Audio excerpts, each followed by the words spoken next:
100% फायदा होणार आहे. याचं कारण महिलांचं आणि पाण्याचं खूप जवळचं नातं आहे.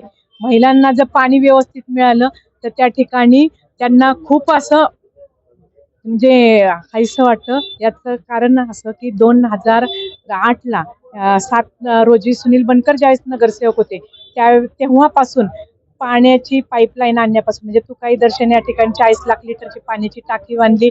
रस्ते म्हणजे पूर्ण खड्डेमय होते, ते पूर्ण सीसी रोड केले, अंडर केबल केल्या. त्याचप्रमाणे वाय आकाराचा ब्रिज आहे, जो गाडीतळ परिसरामधील ट्रॅफिकच्या समस्या सोडवण्यासाठी केला. करकरे उद्यानाची निर्मिती केली, गाडीतळावर आप्पासाहेब बडदे उद्यानाची निर्मिती केली. गोंधळे नगर या ठिकाणी कैलास श्री रामचंद्र बनकर शैक्षणिक आणि क्रीडा संकुल याची निर्मिती केली.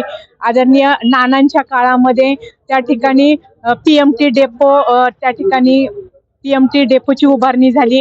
गाडीतळ या परिसरामध्ये महात्मा फुले शाळा स्थापन करण्यामध्ये नानांचा मोलाचा वाटा आहे.